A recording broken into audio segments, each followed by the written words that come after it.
Ahora voy a poner recién a grabar, porque lo otro era una introducción y un saludo.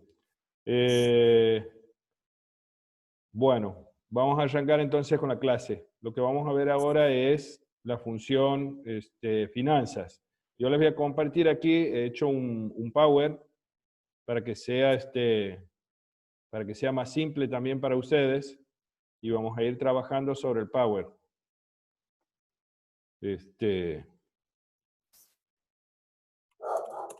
Bien, ahí estamos.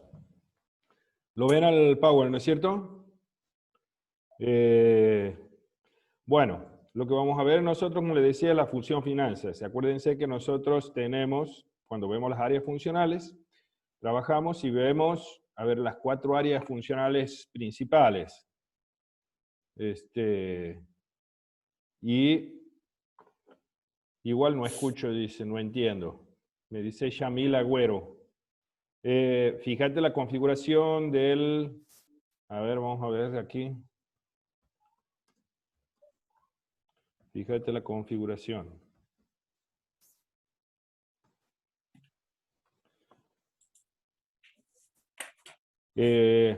Bueno.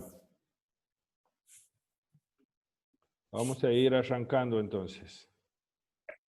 Les decía que esta es una de las 4 áreas funcionales que nosotros, con las que nosotros trabajamos normalmente, que son, nosotros tenemos las áreas funcionales que es finanzas, producción, personal y marketing, ¿sí? Ya las otras 3 han visto cuáles eran, y esta última área funcional, que es la función finanzas. Esta es normalmente es la más simple, digamos, a ver, simple entre comillas a la hora de estudiarla para esta materia. En realidad, después ustedes la van a ir desarrollando, los que sigan estudiando, ya sea para licenciatura en administración, van a verla en matemática financiera, la van a ver después en finanzas de empresas 1 y finanzas de empresas 2. Y los que estudien para contador seguramente van a tener en la parte de matemática financiera, ¿sí? La función finanzas, bueno, obviamente, como ustedes saben, es lo que mueve la plata y que es una de las funciones principales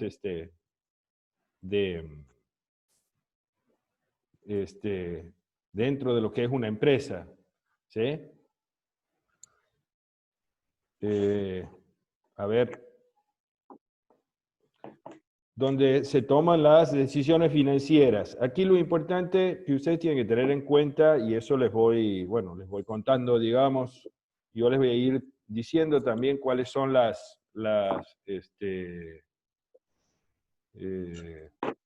bien, ya escucha Ivana, perfecto.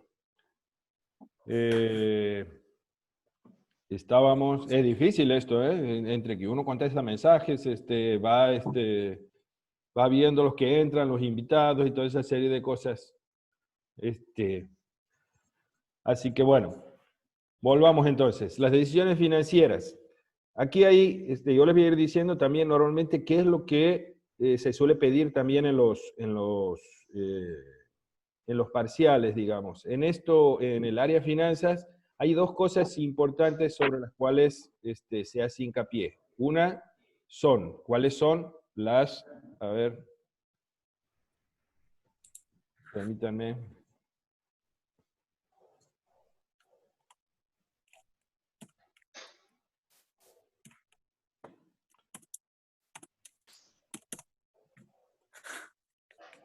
Bueno, ¿cuáles son los alcances de la función financiera? ¿Sí? Eso es fundamental. Esto son cosas que les van a pedir en el parcial. Y después, ¿cuáles son las decisiones que se toman? Eso es lo más importante en general en el área financiera, de lo que nosotros vemos, por lo menos. Los alcances de la función financiera, fundamentalmente, tiene que ver, aquí como tenemos, a ver. Bien. El alcance de la función financiera, las operaciones financieras que se llevan a cabo, ¿sí? Que son básicas para el desenvolvimiento, digamos, de la organización. ¿Cuáles son? El otorgamiento de créditos, el pago a proveedores, las cobranzas, manejos y custodias de los activos líquidos, o sea, del dinero que se tiene, otros pagos que se pueden hacer a otras organizaciones, no solamente a proveedores, sino también a servicios, etcétera. Y después, el otro punto importante tiene que ver con las decisiones financieras. Dentro del área financiera se toman 3 decisiones financieras fundamentales. Una que tiene que ver con la inversión, otra que tiene que ver con el financiamiento y otra que tiene que ver con la distribución de dividendos, ¿sí? Que son las 3 grandes decisiones que se toman en esa área de finanzas. La inversión tiene que ver con la aplicación de recursos, que tiene que ver, digamos, con los activos, ¿sí? Que tiene que ver con los activos y cómo se aplican esos recursos a los activos. En generalmente, bueno, después vamos a ver, pueden ser en el corto y en el largo plazo, al igual que el financiamiento. El financiamiento, obviamente, como su nombre lo indica, ustedes ya saben, tiene que ver con la fuente de obtención de los recursos financieros, es decir, de dónde obtengo yo dinero, ¿sí? Para, obviamente, afectarlo, digamos, al pasivo, ¿sí? La inversión tiene que ver con el activo y el financiamiento tiene que ver con el pasivo. Y después, por último, son los dividendos, o sea, se refiere a cómo distribuyen las sociedades los dividendos, o las ganancias, o las utilidades que tienen esas sociedades, o las sociedades o las empresas, ¿sí? Bien. Dentro de esas decisiones vamos a ir viendo cada una de estas y vamos a empezar por las decisiones de inversión. En las decisiones de inversión tienen que ver a la colocación de fondos. ¿Sí? A ver, sí. Tienen que ver con la colocación de fondos, ya hemos dicho, del activo. Estas pueden ser en el corto plazo o en el largo plazo. Tengan en cuenta que esta es una de las preguntas en el parcial, digamos, de qué manera o qué herramientas se usan para evaluar inversiones o evaluar financiamientos, tanto en el corto como en el largo plazo. Bien, en el corto plazo, en el corto plazo tenemos los presupuestos, inventarios y cuentas por cobrar, ¿sí? Obviamente, esto apuntan al capital de trabajo. A ver, vamos a aclarar un puntito. Cuando ustedes ya están en segundo año, digamos, de tanto de la carrera de contador y de administración, y saben que el corto plazo es todo lo que pasa dentro del mismo ejercicio, ¿sí? Y el largo plazo es aquello que abarca uno o más ejercicios. En el corto plazo, lo que normalmente se utiliza como herramientas para evaluar, digamos, estas decisiones de inversión son los presupuestos, los inventarios, cuentas por cobrar, o sea, todo lo que uno pueda aplicar, ¿sí?, a lo que se denomina capital de trabajo, ¿sí? El capital de trabajo, ¿qué viene a ser? Son los fondos o la liquidez que yo tengo, obviamente, para trabajar, digamos, durante el ejercicio ese.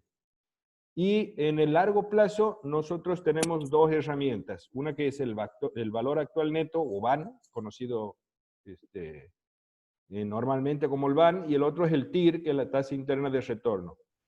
Estas 2 herramientas no las vamos a explicar porque obviamente tiene que ver más con matemáticas financieras. Sí vamos a dar un ejemplo, digamos, para que ustedes entiendan qué es el valor actual neto y qué es la tasa interna de retorno.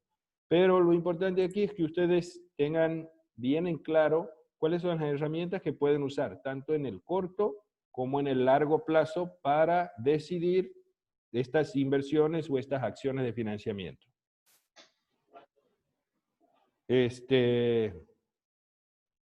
Las decisiones de financiamiento tienen que ver fundamentalmente con la obtención de recursos financieros, que pueden ser propios o de terceros. En el caso de que es propio, estamos reutilizando, digamos, esto que forma parte de los dividendos o de las utilidades de una empresa, pero que lo mismo generan cierto pasivo, o sea, nosotros vamos a estar debiéndole plata a los accionistas, digamos, de la organización.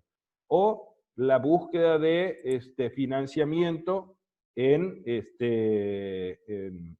terceros, digamos, ¿sí? De otros organismos, de bancos, de, no sé, prestamistas, del gobierno o de lo que fuera. Y dentro de eso también se toman diferentes tipos de decisiones, como si endeudarse también en moneda nacional o moneda extranjera. Seguimos admitiendo gente. Bien. Perdón. Bien. Las herramientas que se usan para analizar las decisiones de financiamiento en el corto plazo es el presupuesto económico y el presupuesto financiero. Eso nosotros lo vamos a ver después más adelante cuando veamos estos tipos de presupuestos. El presupuesto financiero se trabaja con el sistema de lo percibido y el presupuesto económico se trabaja con el sistema de lo devengado, que nos permite ver esos dos tipos de presupuestos. El financiero nos permite ver la liquidez que tenemos para poder hacer frente a las deudas. Es como si nosotros estamos viendo todo lo que debemos y todo lo que vamos pagando y todo lo que ingresa también, digamos, ya sea por caja, por venta, etc. Y el presupuesto económico nos permite ver cuáles son las ganancias o las pérdidas, serían las utilidades que tiene la organización. Y otra de las herramientas que se usan también para evaluar es la programación financiera, ¿sí? O también, digamos, conocida como el cash flow. Que también nos permite ver, digamos, los distintos ingresos y egresos. Y en el largo plazo, las herramientas que se usan para evaluar las decisiones de financiamiento son las mismas que se usan para evaluar las decisiones de inversión. La verdad que está complicado esto porque me está enloqueciendo con eso que van entrando tarde. Prefiero cuando entran tarde a las clases, mira. Bueno, hasta ahí, ¿alguna duda de esto? O sea, repasemos. Tenemos lo más importante, cuáles son las actividades que se llevan a cabo, ¿sí? Dentro de la función finanzas, ¿sí? Que es el pago a proveedores, es el cuidado de los activos que tiene, la guarda de los activos que tiene la propiedad, la empresa,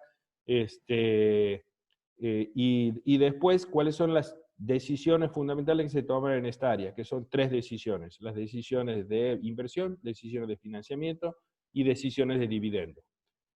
Dentro de esas decisiones hemos dicho, tanto las decisiones de inversión como las decisiones de financiamiento, tenemos decisiones de corto plazo y tenemos decisiones de largo plazo. Para eso se usan diferentes tipos de herramientas, ¿sí? En las decisiones de inversión hemos visto ya que tenemos en el corto plazo cuáles son las decisiones, las volvemos a ver, que tienen que ver con el capital de trabajo, que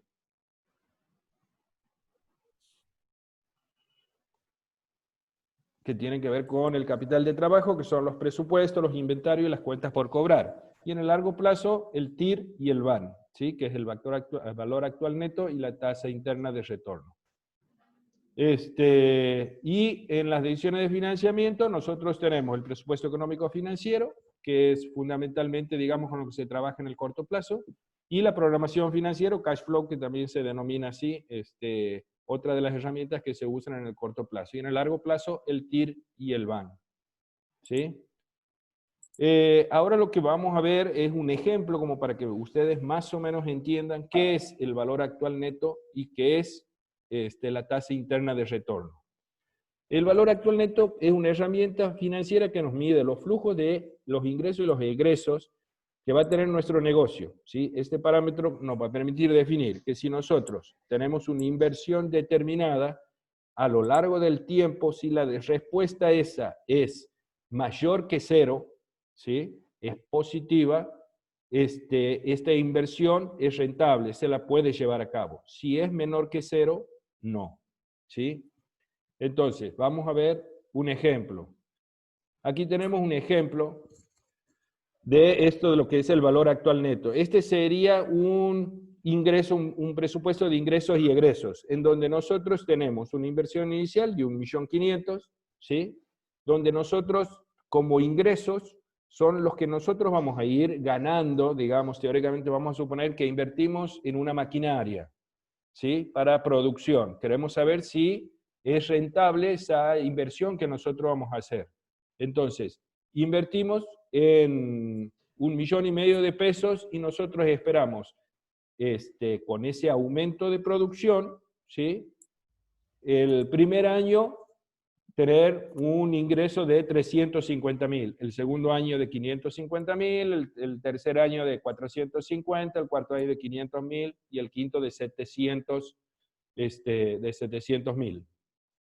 Y los egresos que tenemos van a ser, obviamente, esto pueden ser en materia prima, en costos, recursos humanos, etcétera, digamos, todo lo que sean egresos, van a ser de 150.000 el primer año, 150.000 el segundo año, 120.000 el tercero, salud, al que esté estornudado, 130.000 y 300 a lo largo de los años, ¿sí? Esto nos va a ir dando resultados, donde nosotros tenemos la inversión inicial, que era 1.500.000, y los saldos que nos van quedando de estos ingresos y egresos, ¿sí? Que va a ser 200.000, 400.000 en cada uno de estos años. Y el resultado acumulado nos va a terminar dando 200.000.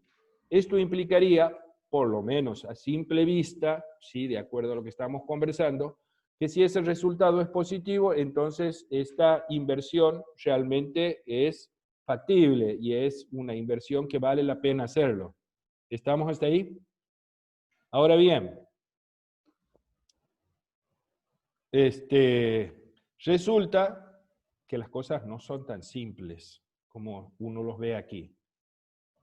Las cosas se complican cuando nosotros empezamos a pensar de que el dinero, ¿sí? No tiene el mismo valor a lo largo del tiempo.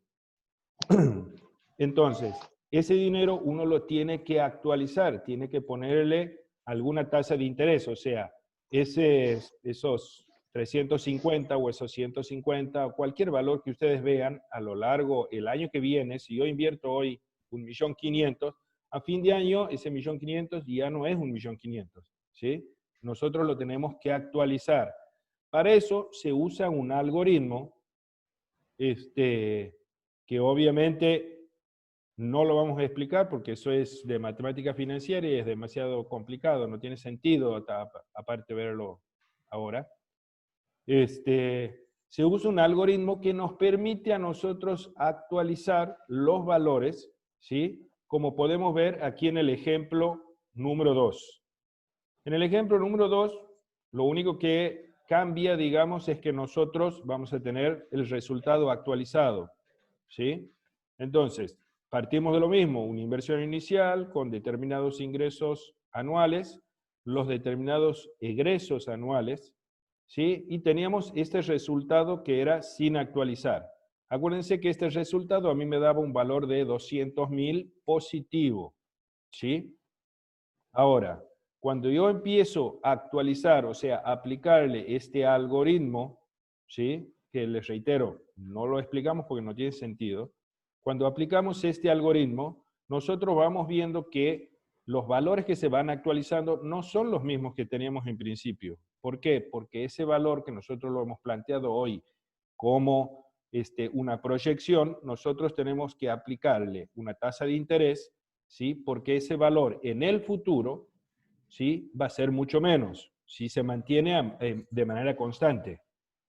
Entonces, vamos actualizando esos valores, como ustedes ven, en vez de ser 200 son 180, en vez de ser 400 son 350, y el resultado que nos termina dando este cuadro, digamos, o la aplicación esta del BAN, es de menos 75.000 pesos.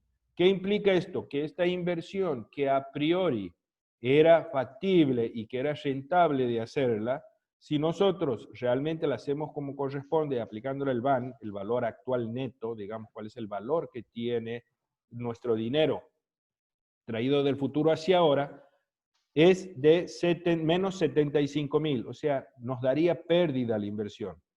¿Está claro más o menos esto? Con que alguno levante la mano, más o menos, sigo para adelante. Bien. Y la otra herramienta es la tasa interna de retorno. Es nada más, quiero que entiendan de que la idea es que ustedes entiendan esto nada más, ¿sí? Y entiendan cuál es la idea de esto, cuál es la idea de la herramienta. No es que ustedes tienen que saber la herramienta. Les reitero que cuando nosotros evaluemos, digamos, en algún momento evaluamos y tomamos parcial, la idea es que ustedes sepan de que existen tres tipos de decisiones, ¿sí? ¿Cuáles son las decisiones que se toman de inversión, financiamiento y distribución de dividendos? Y cuáles son las herramientas o que de qué manera uno puede analizar o qué herramientas puede usar para que nos permita tomar esas decisiones, tanto en el corto como en el largo plazo. Y para que ustedes sepan, cuando están hablando del valor actual neto y de la tasa interna de retorno, más o menos de qué estamos hablando. En el caso de la tasa interna de retorno, ¿sí? Es otra herramienta que se usan junto con el BAN, digamos, porque se usan de manera, se usan ambas, digamos, el TIR y el BAN. El BAN nos permite ver el valor actual neto en pesos y la tasa interna de retorno nos permite trabajar con tasas de interés. Entonces, nosotros partimos, si tomamos como base, digamos, una tasa del 20%, nos daba menos 75%, menos 75.000 pesos. Entonces, vamos probando diferentes tipos de tasa hasta que el proyecto, ¿sí?, nos termina dando un valor igual a cero, hasta que esa tasa interna de retorno, bueno, nos han regalado 40 minutos más, dice. Me acaba de decir el señor Zoom. Yo estaba apurado, desesperado por terminar, porque digo, no nos va a alcanzar el tiempo. A ver, tenemos 40 minutos más, así que podemos estar más o menos tranquilos. Sí, gracias, señor Zoom. Por favor, chicos, apaguen los micrófonos, dice aquí un compañero, porque se escuchan ruidos. Bueno, y les volvamos. Entonces, teníamos el BAN y el TIR. El BAN, valor actual neto, y el TIR, tasa interna de retorno. En el BAN se trabaja con pesos, con plata, con efectivo, digamos, con valores en pesos. Y en el TIR se trabaja con tasas de interés. Lo que vamos haciendo es, con el TIR, que es otra herramienta que obviamente también, y no viene al caso, se le aplica, tiene todo un algoritmo, ¿sí?, que implica para ir calculando el TIR. Entonces nosotros vamos probando diferentes tasas de interés hasta que la inversión se nos hace, el resultado del proyecto se nos hace cero en función de la inversión que hemos hecho. ¿Está? Cuando ese vendría a ser como un punto de equilibrio, a partir de ahí a nosotros nos podría convenir ya la inversión. ¿Se entiende? Eso es lo que se denomina, que ustedes probablemente hayan escuchado, lo escuchen, tasa cero o tasa de corte. Es la tasa a la cual, teóricamente, si nosotros, a ver, ¿cómo explicarle? Si nosotros pidiéramos un préstamo y en función de determinados ingresos y egresos, tendríamos que devolver el préstamo para no perder y no poner plata nuestra, ¿sí? La tasa de corte es la tasa a la cual nosotros deberíamos pedir el préstamo para que estemos más o menos equilibrados. ¿Se entiende, chicos? ¿Se entiende cuál es el sentido del BAN y el TIR? Y por último, nos estaría quedando ya la última de las decisiones, que es las decisiones de dividendos, ¿sí? Las decisiones de dividendo son obviamente las utilidades que tiene una organización y las divide entre los accionistas o entre los dueños, digamos, de esa organización. Existen diferentes formas. Normalmente las formas de distribuirlos son, digamos, todas las organizaciones tienen políticas. Sí, ya sé que yo puedo silenciar los micrófonos. Si voy silenciando los micrófonos, ya no puedo darles clase. Ese es el Y bueno, asunto. en Por todo caso eso me es que yo caigo. les pido, por favor, a los ¿Sí? chicos que estén conectados, En todo caso me caigo. no te caigas, si alguien quien se está preocupando. Supuestamente. Bien, ahí está. Quedamos silenciados, creo. Silenciar a todos. Bien. Bien, están todos silenciados ahora. Bien, podemos continuar entonces. Les decía, el tema de las decisiones de dividendo, chicos. Las decisiones de dividendo tienen que ver fundamentalmente, a ver, sigo aquí admitiendo gente. Las decisiones de dividendo tienen que ver fundamentalmente con la distribución de utilidades, ¿sí? Las ganancias que tiene una organización, una empresa que les distribuye a los dueños o a los socios, digamos, en el caso de una sociedad anónima, etc. Normalmente esta distribución se hace en función de políticas que tenga la empresa. La empresa decide si va a depender, por ejemplo, un tanto por ciento fijo de las ganancias durante el año, o va a distribuir un dividendo anual o un dividendo anual constante a los que se les van haciendo ajustes en función de que van viendo de que tienen un poco más de utilidades. Entonces dice, bueno, en vez de distribuirles, no sé, vamos a suponer un 10% de las utilidades, vamos a distribuirle un 10% y lo vamos a ir o 5,000 pesos a cada uno, y se va a ir ajustando en función de, vayamos viendo si va creciendo esas utilidades o no. ¿Sí? Esa es la idea, digamos, de tener dividendos anuales constantes con ajuste, o dividendos anual constante, un tanto por ciento fijo, como les decía, o si no, un dividendo arbitrario, ¿sí? Es decir, bueno, vamos a ver cómo va la empresa, si estamos ganando, si estamos perdiendo, si tenemos problemas con la competencia, si no se han aumentado los impuestos, o como en este caso, con el tema de la pandemia, estamos cayéndonos a pique, obviamente la distribución de esas utilidades, si es que las hubiere, por su demás está decir, va a ser totalmente errática. Por eso le digo, estas son políticas que cada una de las empresas irá adoptando y que probablemente uno las puede poner también en el estatuto de las sociedades, en el caso de ser sociedades anónimas. Cuando uno pertenece a algún tipo de sociedad, se firma un estatuto, y en el estatuto, bueno, más allá de contar quiénes son los socios, qué valor entre las acciones, etcétera, etcétera, también se establece de qué manera se va a distribuir las utilidades. Estas utilidades, les reitero, son cuestiones políticas de cada una de las organizaciones.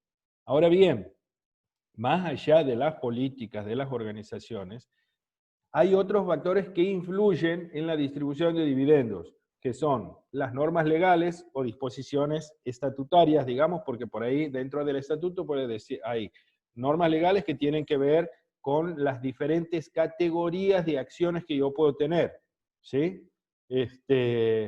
Puede ser también por los usos y costumbres de los mercados accionarios, por aspectos derivados del control del paquete accionario. Por ejemplo, a ver, ¿qué implicaría esto?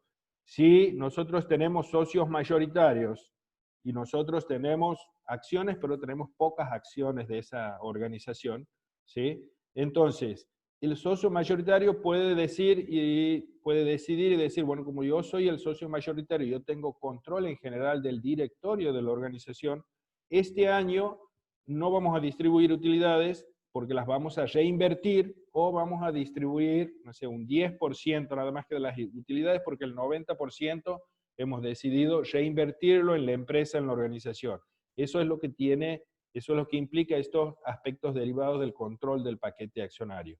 ¿Sí? Obviamente también puede ser la liquidez o la disposición de fondos, porque el hecho de que yo tenga grandes utilidades, puede ser que esas utilidades estén puestas, no sé, en bonos, puede ser que estén puestas en plazo fijo, puede ser que estén puestas en monedas extranjeras y no sea el momento de cambiarla, las monedas, entonces decimos, bueno, no, por el momento, por una cuestión de liquidez, no tenemos efectivo para pagarles, no tenemos liquidez, digamos, las utilidades, así que tenemos nada más que para distribuir un tanto por ciento o no vamos a distribuir, la distribuiremos dentro de 1 o 2 meses. Y después, obviamente, por último, digamos, por la evolución prevista de los resultados económicos. Tengan en cuenta que más allá de que nosotros habíamos visto antes que había determinados tipos de política, de la manera en que se iba a hacer esta distribución de dividendos, ¿sí? Nosotros tenemos que ajustarnos también a los resultados económicos y volvemos, digamos, a este caso que realmente nos permite, y es un caso testigo que nos permite ver situaciones que creo que no hemos visto nunca y creo que no sé si las podremos volver a ver, por lo menos espero que no haya otra pandemia, pero no sé si la podremos volver a ver.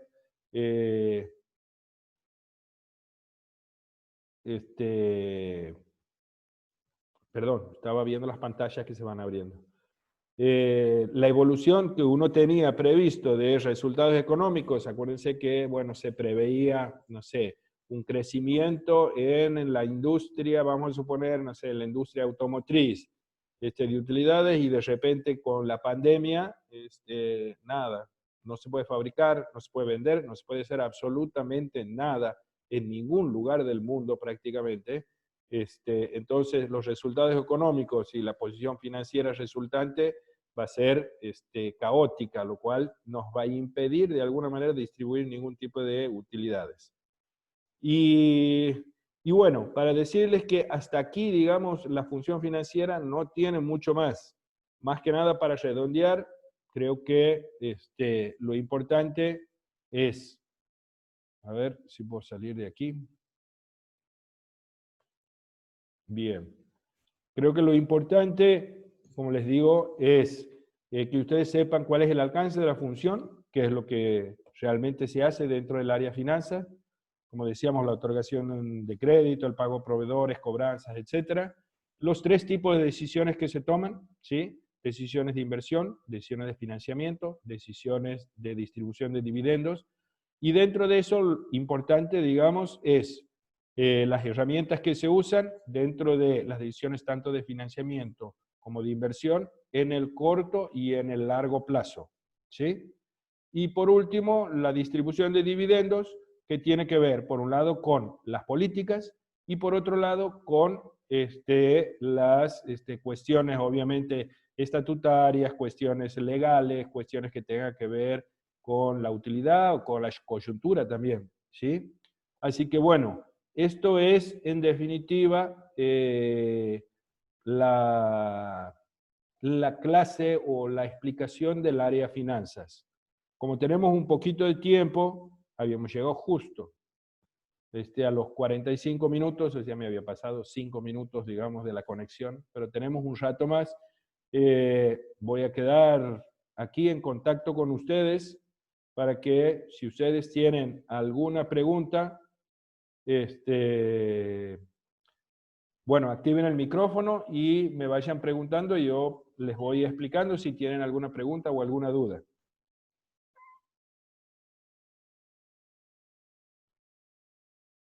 Pueden activar ustedes los micrófonos e ir preguntándome si les ha quedado claro, algo más quieran que les explique o alguna cosa.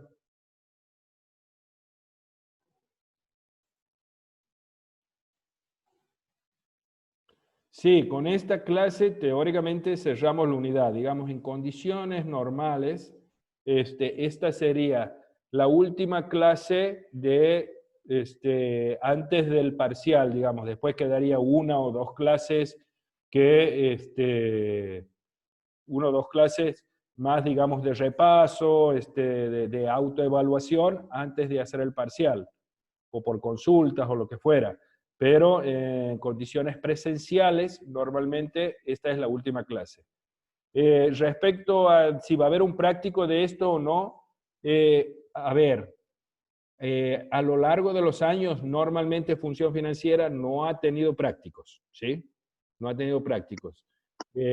Convengamos que esta es una situación especial, así que estamos trabajando desde la casa, así que no sabría decirles yo si los profesores de práctica han pensado hacer un práctico de este tema o no. La verdad que no les reitero, a lo largo de los años no ha tenido práctico porque, como les digo, esta es una función que es un tanto complicada para verla así a nivel superficial. Entonces, nosotros más que nada, la idea es que ustedes tengan un paneo y sepan cuáles son las decisiones que se toman, digamos, dentro de esa área. No se puede avanzar mucho más. ¿Por qué? Porque se trabaja muchísimo con matemática financiera y con análisis financieros que realmente requieren de mucha práctica, digamos, que tenga que ver con matemática, etcétera, ¿sí? A ver, aquí Evangelina me pregunta si seguimos así, el parcial será online. Sí, a ver, en cuanto al tema del, sí he dicho, pero por la otra pregunta, no por lo del parcial.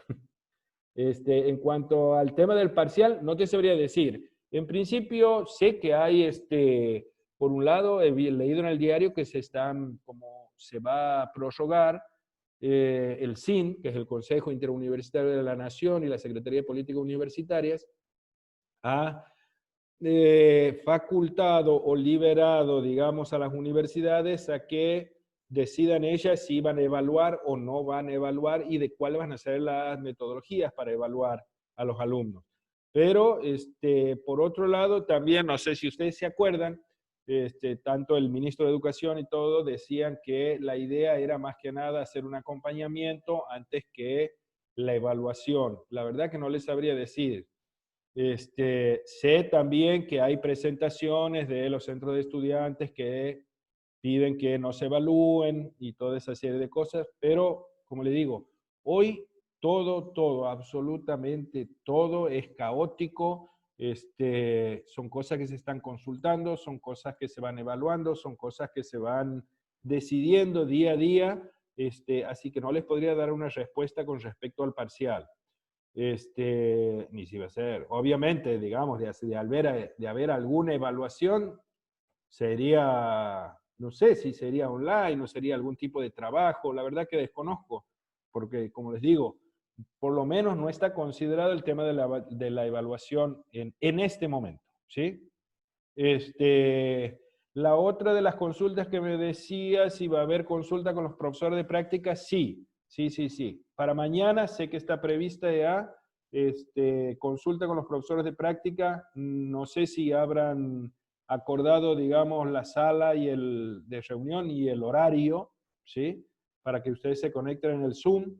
Pero sí, sé que para mañana estábamos hablando ahí en la cátedra que los profesores van a tener, van a dar una clase de consulta para allanar todas las dudas que pueden haber quedado a lo largo de los trabajos prácticos, ¿sí?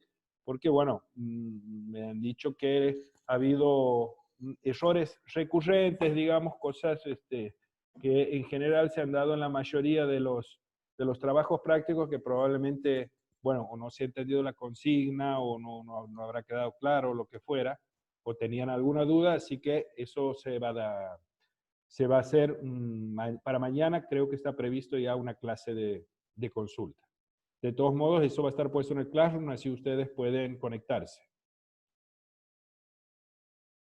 En caso que se hagan, dice profe, en caso que se hagan exámenes online o presencial, ¿nos avisarán con tiempo? Sí, por supuesto, supongo que cuando nosotros también nos enteremos, les avisaremos. La verdad que no te sabría decir.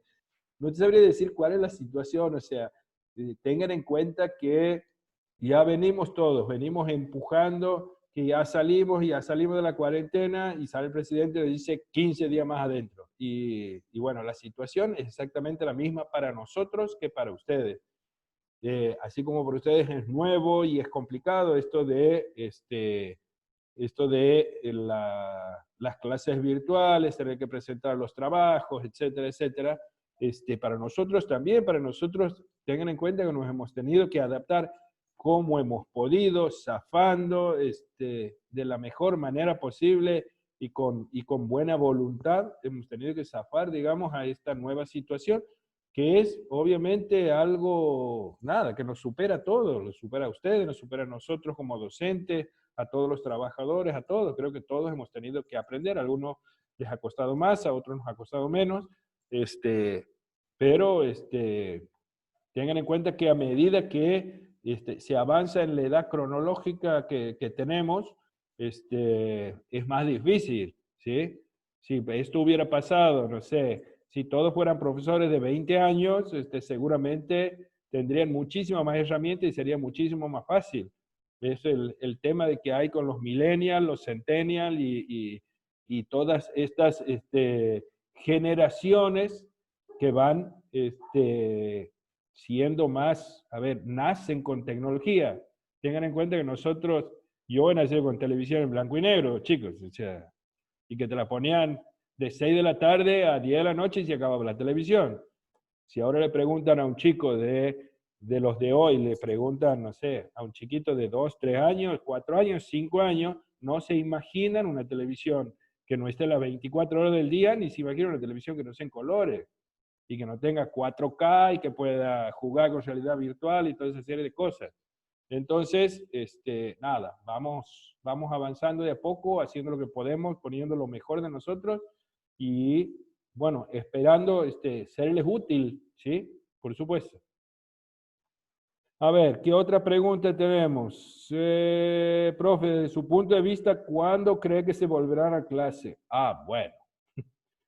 Es una pregunta complicada. Creo que no sabe ni el presidente, yo no me puedo, no me puedo yo arrogar, digamos, esa facultad. Pero de todos modos, digamos, en el mejor de los casos, yo creo que si existe alguna posibilidad de volver, serían después de julio. Tengan en cuenta que después de estar haciendo toda esta cuarentena, todo este aislamiento, toda esta distancia social que tenemos que mantener, de repente no podemos encontrarnos dentro de un aula con 100 alumnos o 100 personas, ¿sí? Más teniendo en cuenta que, por ejemplo, ahora nos viene la etapa del invierno, en donde probablemente muchos de nosotros, no digo vamos a agarrar coronavirus, pero algún resfrío, alguna tos vamos a tener. Si imaginan en un aula que alguien estornude o llegue a toser, lo linchan. Así que no, creo que digamos que en el corto plazo no hay ninguna posibilidad. Es mi opinión, ¿no? Vos me has preguntado mi opinión, te doy mi opinión personal. Creo que no hay ninguna posibilidad de volver en el corto plazo. Así que, bueno, espero haberles sido útil. Si tienen alguna duda más, espero si me hacen alguna consulta. Y bueno, si no, nos estaremos viendo en alguna otra oportunidad, en algún otro tema, para que les dé yo clase. Profe, ¿qué opina de que los fondos comunes de inversión ahora están obligados a invertir al menos el 75% de bonos en bonos argentinos en pesos? Y la verdad que bueno, son medidas desesperadas, son medidas coyunturales.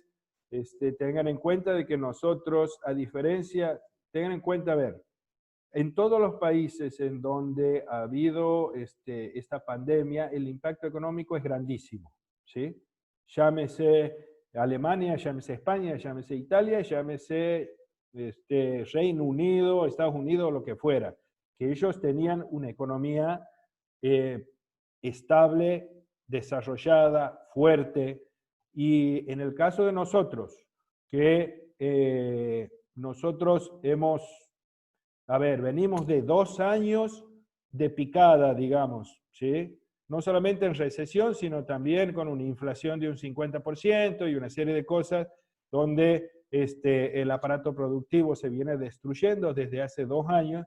Imagínense que con esta pandemia, esto prácticamente, nada, no nos mata porque a nosotros los argentinos ya estamos acostumbrados y no nos mata nada, pero a cualquier otro país seguramente lo hubiera destruido.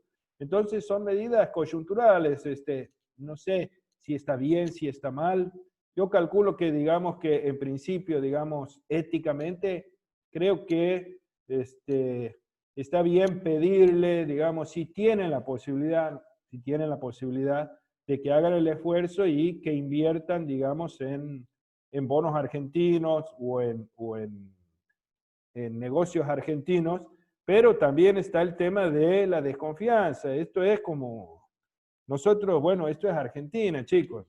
O sea, cada vez que nosotros hemos pedido algo, cada vez que se ha hecho algo, cada vez siempre te han prometido, a partir del año que viene vos prestame 10 pesos y yo te devuelvo 15 si me compras estos bonos. Cuando llegue el año que viene te dicen, no, no te voy a devolver los 15. Es más, nosotros no te voy a devolver los 15 ni tampoco te voy a devolver los 10, te voy a devolver 8. Entonces, la verdad que también los inversionistas y bueno, también están reticentes, digamos, ¿sí? Así que bueno, espero de todos modos haberles sido útil. Espero de todos modos que ustedes consideren que estas son opiniones personales. Así que estamos en contacto y bueno, saludos a todos, cuídense, no salgan de sus casas y bueno, esperemos que pronto podamos estar en clase, conocernos, saludarnos y bueno, disfrutar de una buena clase juntos, conversando de otra manera. Chao chicos, que anden bien.